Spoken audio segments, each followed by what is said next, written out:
Hey guys, Coach Keith Keppner here. I'm going to do a fight study on James Toney.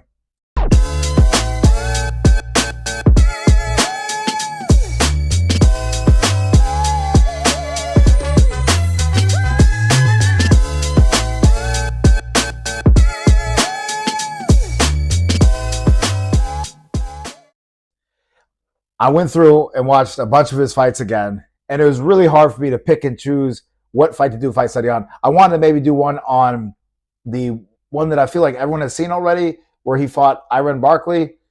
That's such a great, classic, awesome, amazing performance, but I feel like there's enough coverage of that fight. If you haven't watched that fight, check it out because it's freaking phenomenal. So I wanted to pick a fight. I was even looking at like some of his fourth pro fight, stuff like that. There were some things to pick up because, again, I want to make all of this stuff that I do actionable, applicable to you. And chances are, if you're watching this, you're not at like your 50th fight or 60th fight or whatever James is in the one that I'm actually going to do. But there's things in this fight that can apply to you if you only have no fights, a few fights, 20 fights. You're a pro fighter, but you're not at that high level. That's who I make this stuff for, all right? James Toney versus Terry Porter. It's Toney as a light heavyweight, I think. Something like that. Either light heavyweight or cruiserweight. And the reason I'm doing James Toney, because, I mean, obviously he's one of the best defensive counterpuncher fighters ever. But the reason why I'm doing James Toney is because he is a fighter that watching him helped me out a lot. I remember being young into boxing and Mike Tyson, like that type of thing. And being tight. Like you guys that watch my stuff, you know, you've heard about me talk about this before. But let me tell you this quick little story. I remember my father and I, we would study fighters and fight film and stuff like that, just about almost every single day for years. And it was maybe on ESPN or something like that, or I don't know where it was, but we just happened to see a bunch of James Toney fights. And it was around this time in his career. So he's a little bit heavier, a lot more experienced, a little bit more flat-footed. He's always been flat-footed from time to time. But, man, watching, it was like a week that we watched a bunch of James Toney, or maybe a couple weeks. And then when I sparred, it was a world of difference for me because seeing James work and do his thing, I was able to mirror it a little bit, and it helped me freaking relax, throw my shots in a certain way that I'm going to get into, and it just really helped me, in my opinion, get the right mindset into my boxing, and I was able to borrow a lot from watching him. So that's why I'm going to pick this fight, because I watched, like I said, too many of his fights over the past few days, and I just kept on coming back to this one. All right, also, inside fighting. We could all benefit from inside fighting, and that's what this fight's a lot of, all right? So let's get into it. Again, I'm using this man to educate. It's not so much about like this fight and all the backstory. I don't give a crap. What can I teach here that's going to help you or remind you of something that you haven't been doing, all right? Let's get into it. All right. And this guy, Terry, he fought a couple top guys. He's not a top guy, but he's fought a couple top guys and done decent with them, all right? And he's Southpaw. So anyway, so James being aggressive, controlled, smooth aggression. And we see, really quickly, just a little side note here. I harped it on my last fight study, but I'll harp it here. Look at where his balance is, where his weight is. You see that? You see where the left foot is? It's out in the front. The left foot's out in the front. The head is a little bit sat back because that allows him. And you'll notice a lot of his fights, because again, I've watched a lot of his fights recently and I was reminded us of these things. But he sometimes does get wide, definitely, but also many times he has a narrow stance that allows him to stick a foot out or stick a foot back to do different things, all right? So it all goes back to, like, if you haven't got a chance yet, watch that footwork video I did talking about that base and then being able to work from that base. Of course, jabs are interlocking, but it doesn't mean he's not jabbing, right? Too often when we fight a southpaw or a mirror stance fighter, people say, oh, you can't be jabbing. And see, Terry just got a jab on him over his jab. Maybe you can slide over with that jab on an opposite stance or go under. Good 1-2 there by Toney and to the body. Now, good little note there. 1-2 up top, 1-2 for the body. Because you see, Terry was looking to slip that too. We're ready? Boom. I look to slip it. Bam. Got the body with it. And then he used that to close stance, get in there. And this whole fight is fought from here. Now, again, classic right hook to the body, right uppercut, come back with the 3, let's see, 3, 4. Yeah, the hook and the uppercut, right? Something that, whatever that guy's name is, said in my last critique video. So it's a non-realistic combination. There's a great sequence right there. See, a little step back with the back foot. Boom, bam, yep. And that's one thing is, remember, guys, again, if you're a southpaw, I'm sorry, this is just your life. But if you're fighting a southpaw and you have trouble with southpaws, just remember this little tip. Their liver is closer to you than an orthodox fighter. So that's a built-in chink in their armor. I'm not saying it's not going to make it. It's not going to make it easy, but it's a chink in their armor. And so just keep that in mind. That liver's right there, and there, Toney just touched that liver very nicely. Hey guys, make sure you stick around to the end of the video because I'm going to talk about a very important concept that you need to know with your boxing training, psychology, mindset. And if you don't already have this down, you're missing out on a lot. So make sure you look out for that part a little bit later. And now he's on the ropes here. Of course, like we know, Toney liked to hang on the ropes. Now look what he did right there. It's a beautiful type of angle that I like a lot. And I've actually been working with a lot of my guys recently. And he steps over, boom. And now look how he is right now. He is southpaw. All right, he's southpaw. He cut that hard angle, literally walked, like shot past the guy, right? He's not even up to the side of the guy. He's almost going past the guy. But then that allows him to throw what punch? What's he going to throw? Is it going to be a right or a left? What's open or what is available? Because right now he shot a left hook. It would hit the back. What does he hit? Bam. Hits with the right. Again, that little pullback, trying to catch him. And again, that just the back foot mainly. There's a little lead foot movement on that, but it's mainly just that back foot to create that little bit of space. And that was a great example of being a little bit more lean back, because sure, he's off to the side. And if he's off to the side and a little bit lean forward, that overhand right hand would maybe probably hit him. But because he was a little bit out, you know, Toney is a master of inches. And that's where boxing is a game of inches. Master of inches.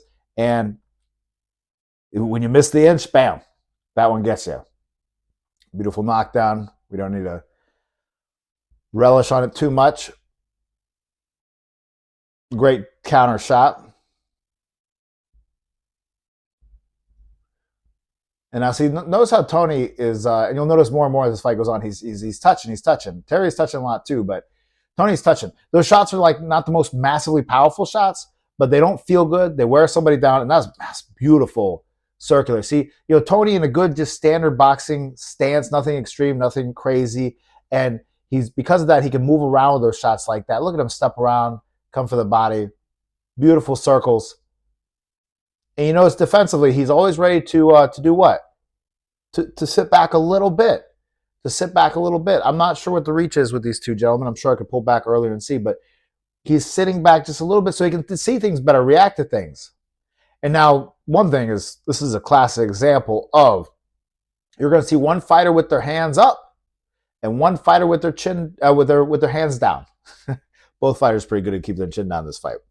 One fighter with the hands up, one fighter generally with the hands more down. But we're going to see how well that does in this fight. All right, so there, Toney. Think about right here. Boom, boom, and then look how small he avoids that, or how little he avoids that left hook. Bam.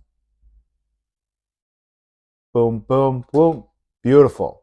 And then to Terry's credit, see that he popped that lead up because he was expecting to get countered off of it because he knows Toney's slick. Whoop, pop that hand up.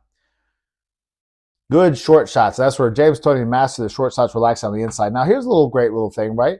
So right here, he has his left hand over on this side, because right now, and I'm going to talk about this a little bit later, he's squared up in the ropes, but he has that hand over here. We're going to talk about this stuff just a little bit later as we go through this study, all right? So he kind of caught that hook almost. Interesting thing. Oh, nice. The right hook and the right uppercut, right? You got someone with their hands up, goes up the middle too, boom, like that. Around, up.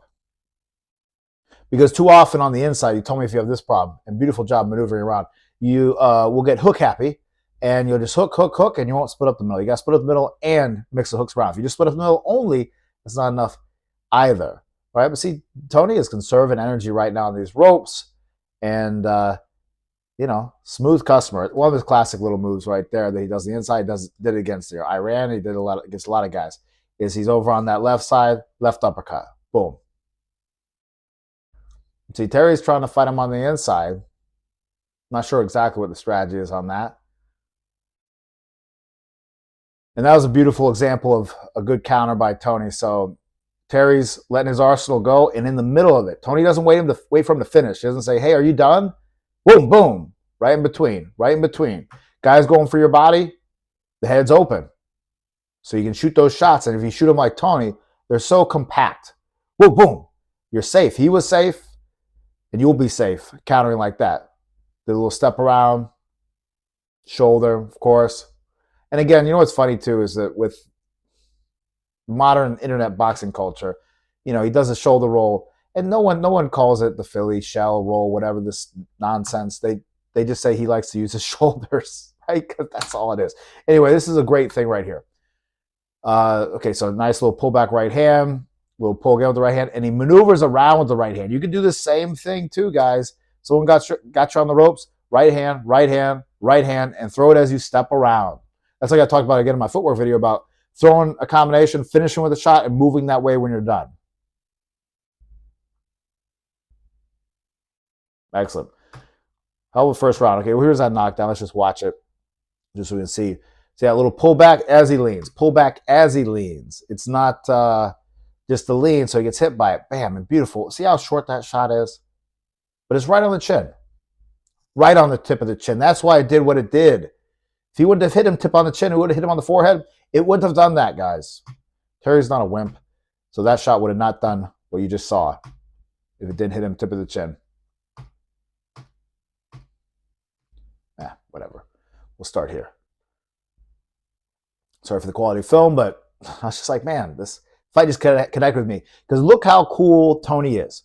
This is during the time where I bet beautiful hook and uppercut again. See that? And one thing with his combinations is he's throwing combinations and he's not doing it frantically. If you watch like in his, I think I watched his 4th pro fight, he was doing great things, but you could tell he was frantic letting his hands go. But here, he's putting the punches together, but he's watching. There's sensible combinations. They're intelligent combinations. He's looking at what is open and throwing shots to either take an opening or create openings. He's not just willy-nilly trying to let something go and force it. That's something too often we do at very many levels. Okay, here's a little classic. He kind of grabs the left shoulder with his right arm and tries to use that to maneuver himself off the ropes. Oh, beautiful. You see that, guys? Beautiful short right here. Boom. Short right hand, and he does it again. Look at that. And you see, it's hard to see with the film. That's where, we need more fighters like this in this era. Short right hand, and watch Terry's jaw. Let's watch it just one more time. Short right hand. Watch Terry's. Boom. You see that? The head snap? That doesn't feel good. And see, Toney's touching, bouncing his head up with the little uppercuts. And see nice. Good left hook to the body, left uppercut. Beautiful combination. We all don't do enough. Right there. Oh, love it. And right on the inside again. And see, he's not trying to switch his stance arbitrarily to try to match the Southpaw or anything. He's just chilling, man. And that's where, again, this is what connected me with Toney and helped my boxing game. Is I was like, oh my gosh, I can just do that.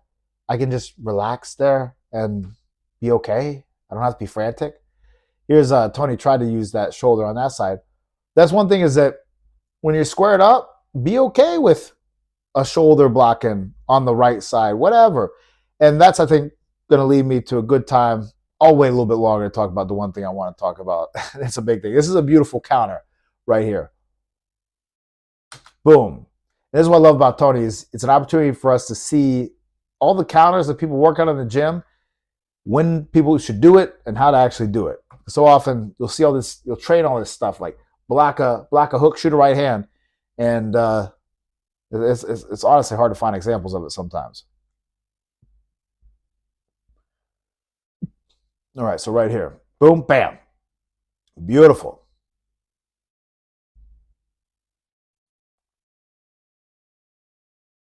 Again, the hooks and the uppercuts and the hooks. And then he's got some range. He's southpaw 1, 1, 2, 3. Pull in, try to get the body. And see, he's giving him just, he's moving around. Beautiful thing right here, guys. All right, so bending at the waist. Okay, so Terry's going for the body. That bend in the waist loses him the body. See, that's freaking just slid up his back. And now when you're against an opposite stance fighter, bending over to your rear side like this, it's going to get you away from that a lot of times. Get you away from there too. So 1, 2, you block the one, whatever, step outside the one, what have you, and slip to that rear side on the 2. And of course, Tony does that all the time with slipping to the rear side, but this is a great example of it. And a great bend of the waist. Now, let's just talk strategically here, though, against a more troubling fighter. Because everyone has holes, right? And again, if you don't approach boxing with this mindset and you approach it too much with this thing of like, oh, this guy's perfection, I think it's going to limit you. I think it's going to limit you a lot, all right? So you could be Mr. James Toney, carbon copy, and like, oh, I'm going to do everything James does, and then you go against a guy that's going to do the thing I'm talking about, and you're going to have trouble. So you need to know these things. Bend the waist. Awesome. Beautiful. Great stuff. You got somebody, though, that when they miss that left-hand shot right there, they just leave it out there. They don't snatch it back like this guy does. Boom. They just control you and hold you down. And that's a way to give a guy like this a lot of trouble. I'm not going to say it's going to beat him. It could, but it could give him a lot of trouble.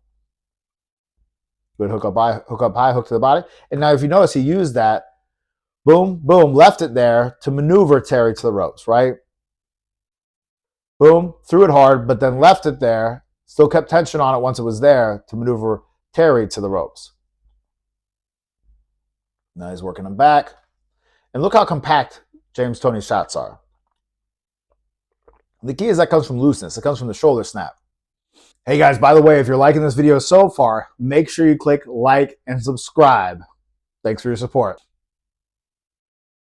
There he goes again, taking that left hand, putting it across his face. Now, hey guys, real quick before, hopefully with y'all's support, this video gets so popular that, a lot of people see it.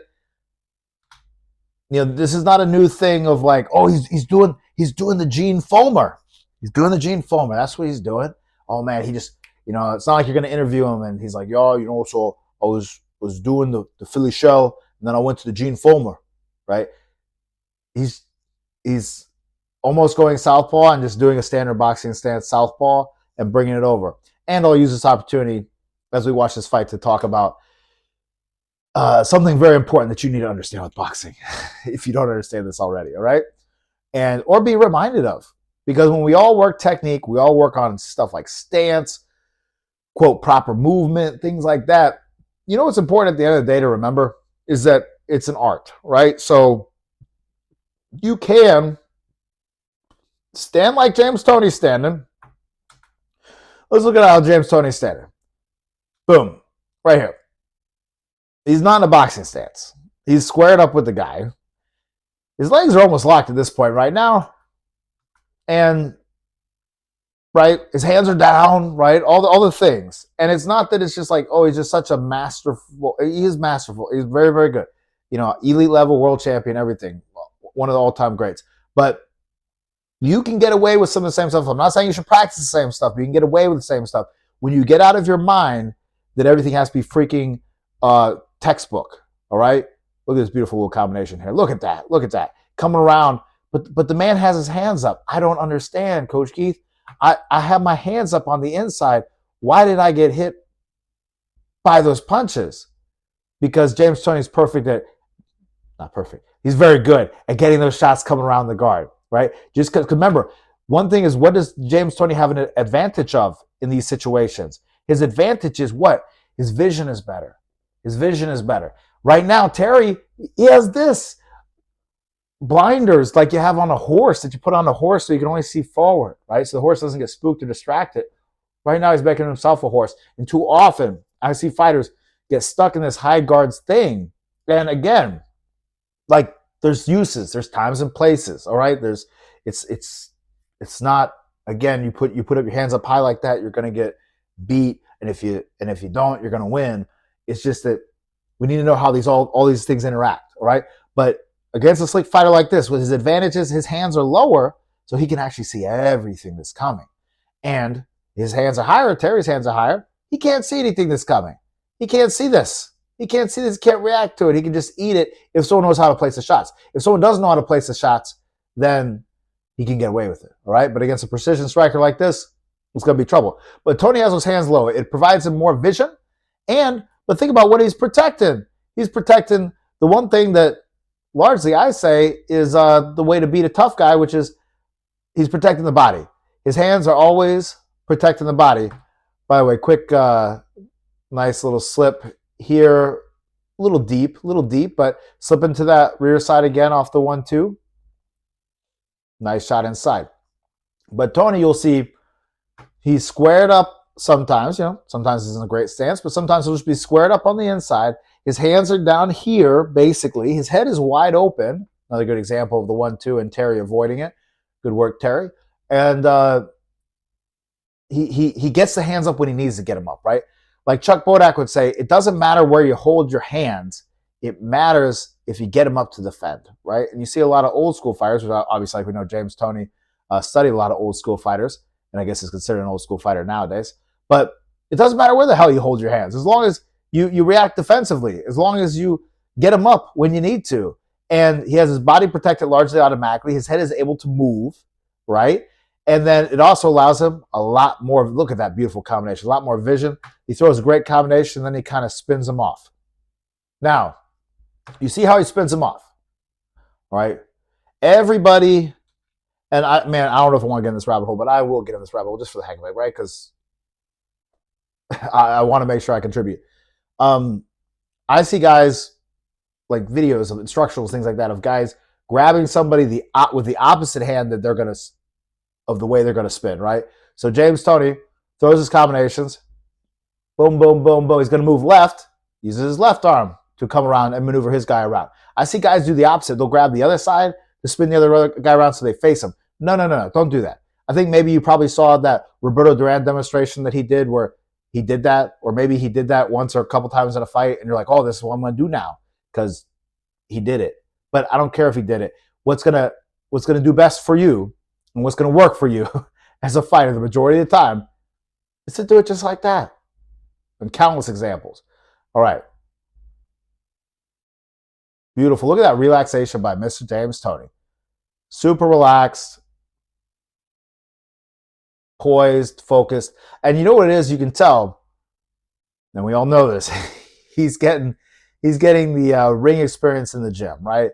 At this point, he was probably only sparring and probably not training at all on anything else, which does benefit you as a boxer, but not as a human being for your body.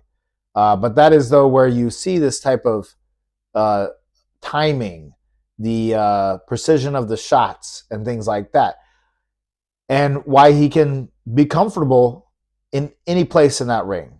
And that's the key, guys. Get comfortable in every position in that ring. Beautiful, again, head-jerking combination. Look at this.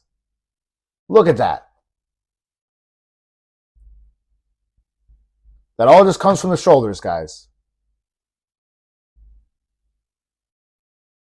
So good. So good, guys. This is how you got to work on the inside. This is how you got to work on the inside. And, Terry touched him with a shot. You're going to get touched with some shots. Be okay with that. Be relaxed. Be nonchalant. And think about how much little energy Toney's really using. They're getting the block in the right hand.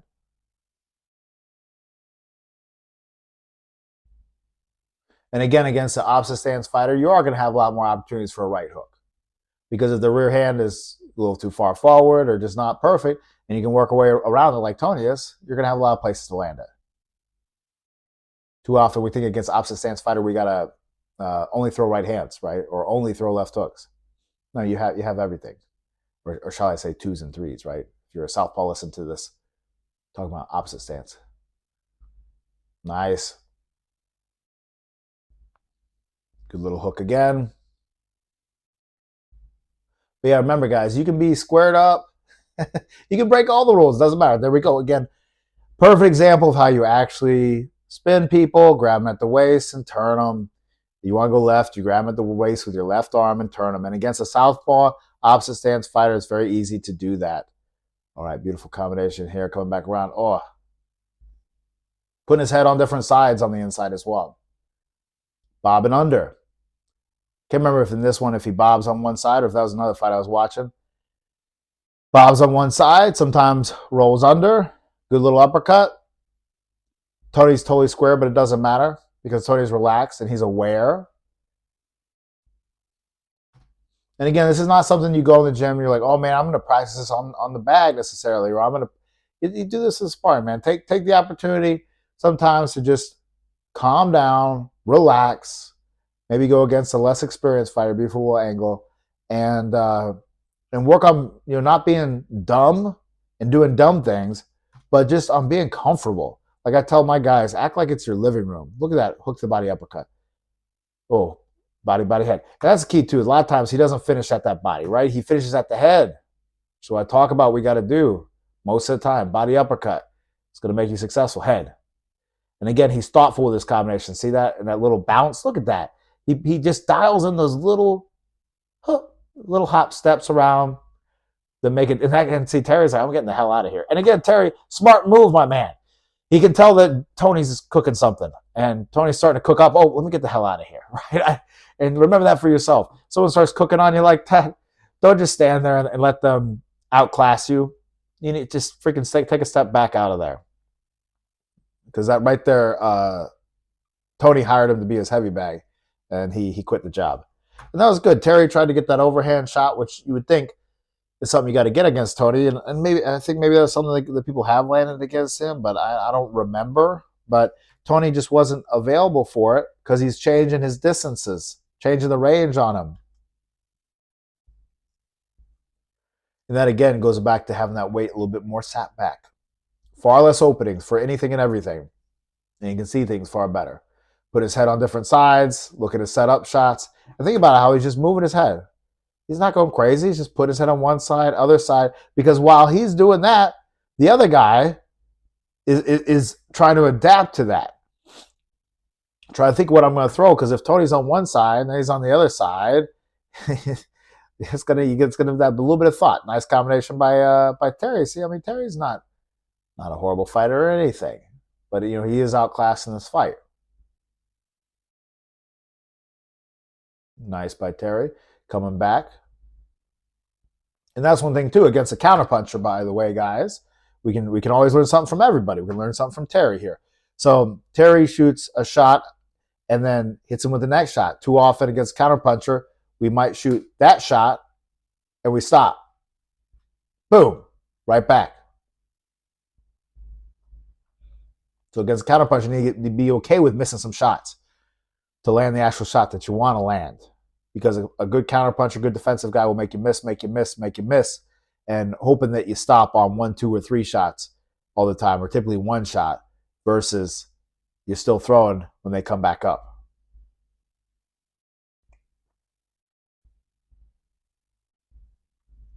And again, James Toney, he's working, he's staying busy and being effective, but he's not overly exerting himself by any stretch of the imagination. Beautiful uppercut, left hook. Excellent.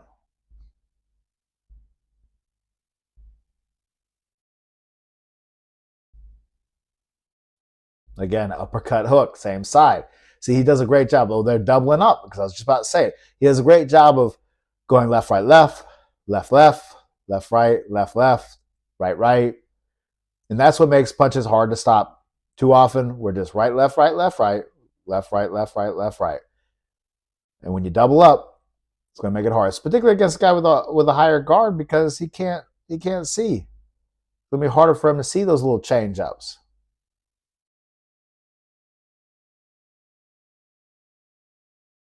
Again, Tony moving his head on different sides. There, Terry got that shot in. James kind of rolled with it. There, he actually did roll with his shoulder on that one.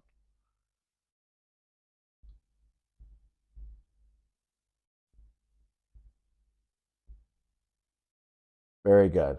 Oh, good body. And body, head. Beautiful work.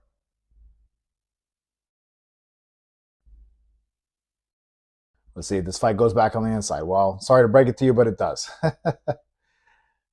There it is. Toney using the jab. Again, you can use a jab against an opposite stance fighter. There's no rule that says he can't. It just has to work around the lead hand, in between the lead hand.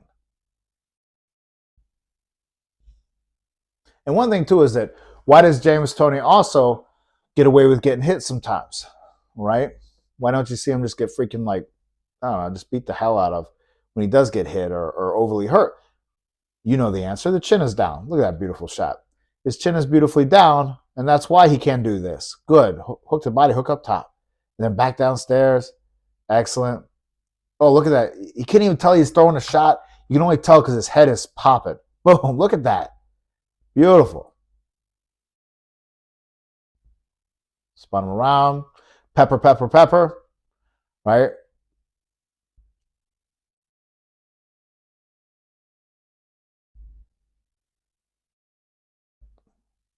Very good work.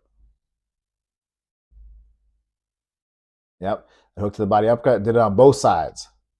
And see, he's always just changing which side he's on. Guys, you just put those few pieces together. The relaxation, total relaxation. Put your head on different sides on the inside, but just have that smoothness.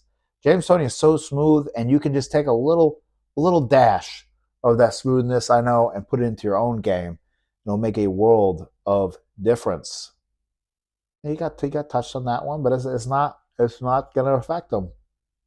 And he's tough, but it's not only because he's tough. It's his ring intelligence.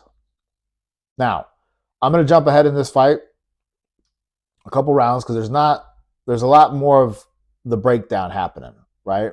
And see, again, Toney just being whatever, right? Hands are down, hands are going different places. And remember, in the ring, sometimes experiment when you're sparring.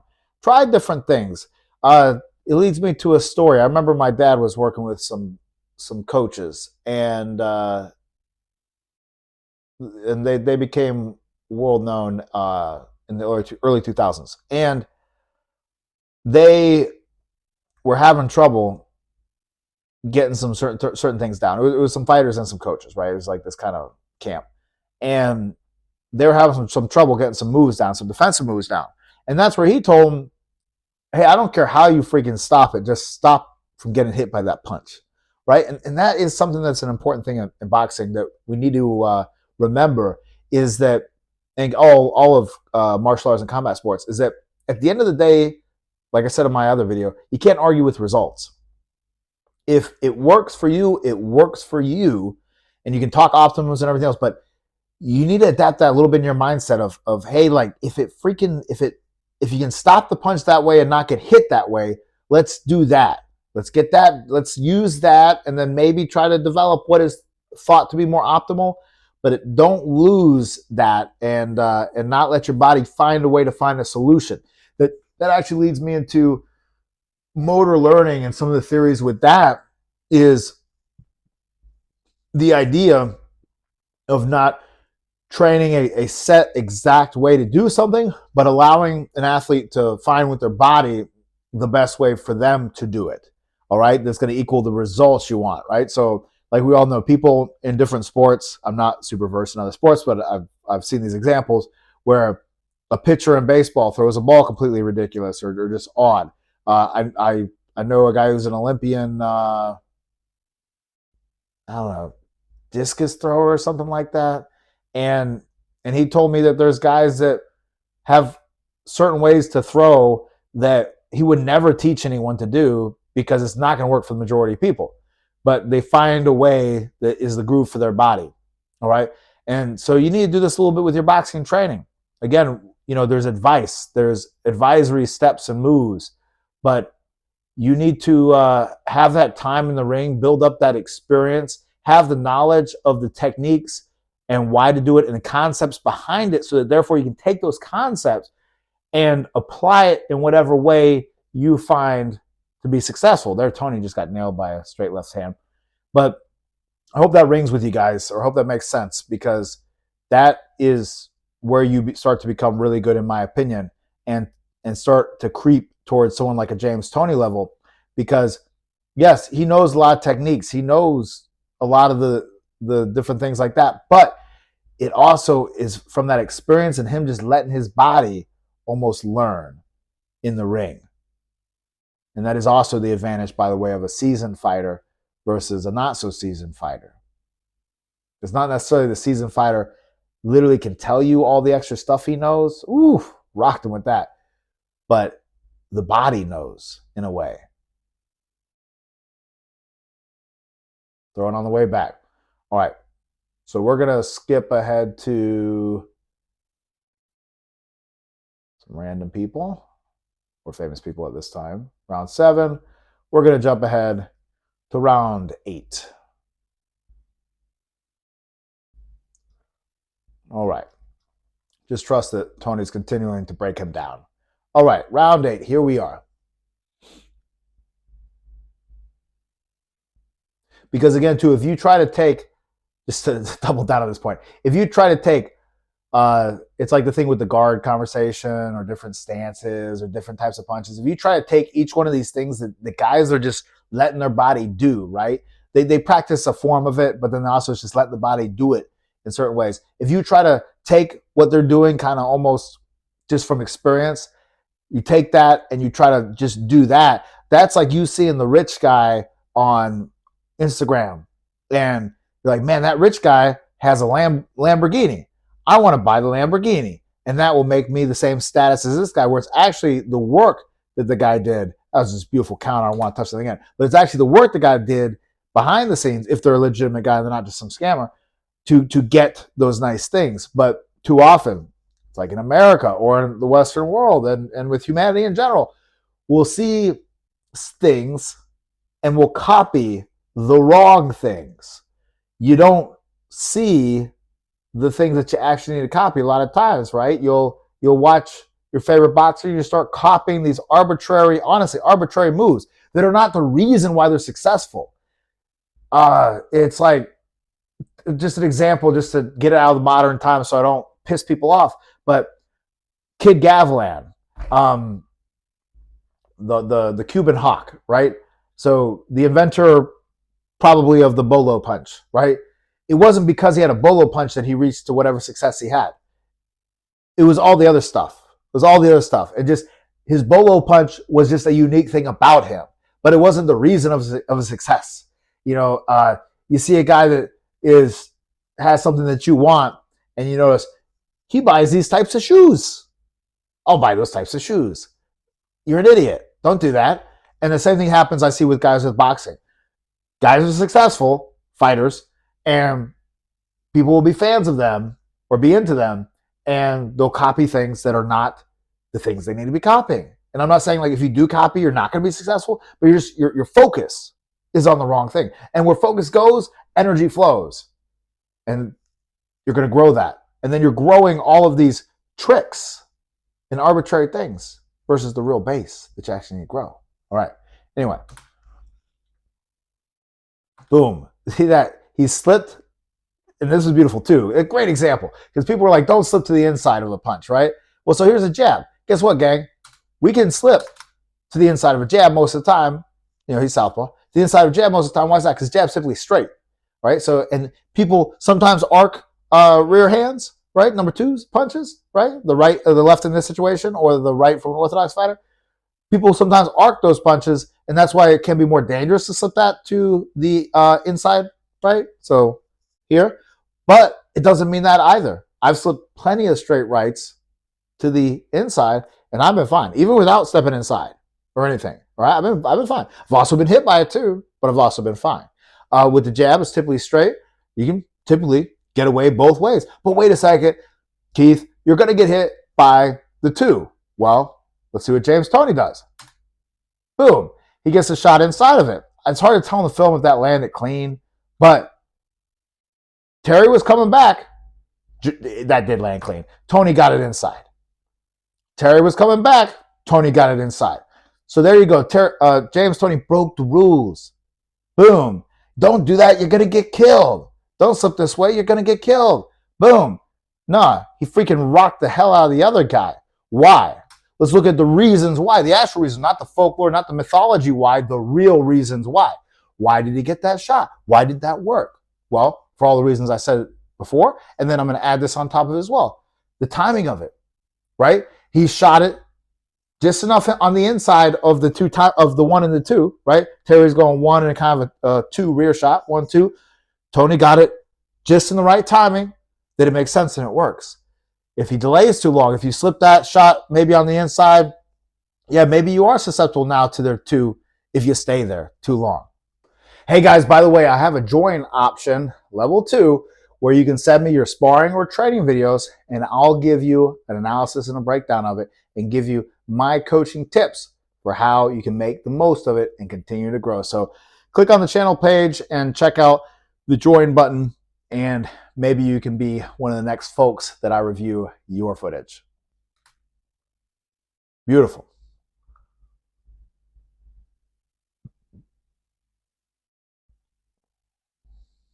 And see, Toney might have got slightly caught by that, but again, his chin is down so beautifully, he's not getting damaged too much. He actually got touched in the chin by that jab, and he smiled, but that was about maybe one of the only times he's gotten touched in the chin in this whole entire fight.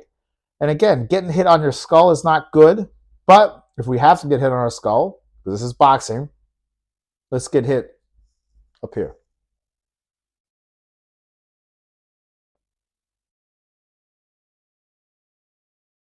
Nice. Ready to react defensively.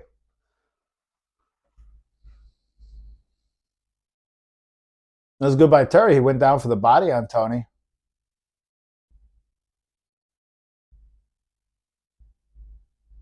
And you know what's interesting? That's what's interesting too. Just just to overanalyze for a second, right? To be like kind of one of these people that overanalyzes fights and talks about how he did this move because he saw this one thing 10 years before and he blah, blah, blah, blah. But Toney's been protecting his body the whole time. He puts his hands up high. I mean, I know it was a little bit low too, but man, Toney really reacted to that. So maybe this guy has some hard body shots. And maybe that's why the hands are low too, but this is also just how Toney fights with the hands low. Good 1, 2 coming in. Again, utter relaxation, smoothness. He could do another 8 rounds like this. He could do another 10 rounds like this, another 20 rounds like this. But man, Terry had his hands up. Why did he get hit, coach? He got hit to the body, he got hit to the head. He didn't get hit by that because he pulled his head out, right? So remember, hands up is not the solution. Yes, like, dude, as an amateur and things like that, you don't have a lot of time. Ooh. As an amateur and everything else, you don't have a lot of time to get it back and things like that. It's not a pro fight. So you probably do want to keep your hands up more, right? And again, it's good to keep your hands up. It's not a bad idea to keep your hands up. But keeping them up that high, there can be a detriment to it, right? Some people call that ear muffing, and that's a good derogatory term for it because you're ear muffing, putting on blinders, and it's hard to freaking see versus if you're here, right? Hands are still up, and I can pop them up here. Like what, 2 inches? It's not too much. But here. So, Terry is going to throw that uppercut. And you see Toney's watching. Look at Toney's eyes. Can't see his eyes because of the pixelation, but he's watching. We can tell. And there, Terry gets ready to throw the uppercut. It's not necessarily a bad move or anything. I mean, people do this in fights all the time and they're successful. But Toney's right there. He's watching him. And he doesn't even look like he's ready, does he? He doesn't even look like he's set to throw a hard punch. And he freaking clocks him with a left hook style shot. Really, it's almost like a overhand or like a hooky 2 shot from Southpaw. Anyway, rocks the hell out of him. Got his man hurt. Comes forward. Watch this. Boom, boom, boom. Just turning the shoulders with that punch right there. With those 2 punches at the end. All right? So let's watch the replay of that. Okay. Boom. Because like the commentators say, if I was playing, here's like the finish of it. Come around the guard. Good. Yep. Coming in. And I just love this. Boom, boom, boom. It looks like no energy to me. Because it is. He just turns. Turn, turn, turn. Just puts the arms out and hits with the knuckles. Turn, turn, turn. And that's why those shots are, he's throwing it from a little bit low, but he's not reaching out far and around. And not expending any effort almost on that. All right, here's the timing of it.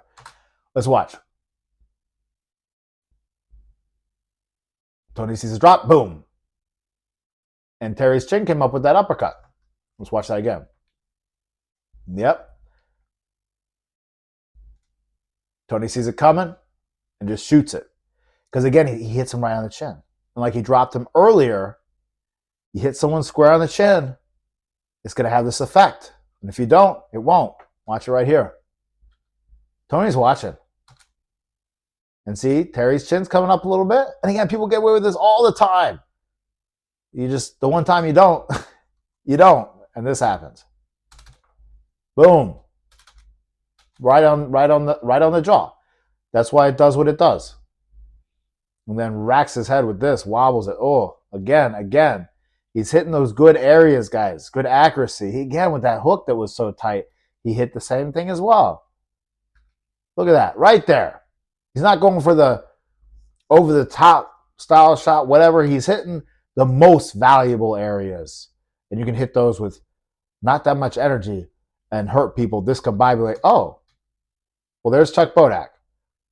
I didn't even, honestly, this is hilarious because I promise you I did not pick this based off of that because I didn't actually watch it to this point. But there's my father's old coach that also worked as a cut man and with the bald head and the glasses with James Toney in this fight. I think this fight was in Arizona, so Chuck was over in California. So I don't know if he was there for whatever reason or what have you, but there you go.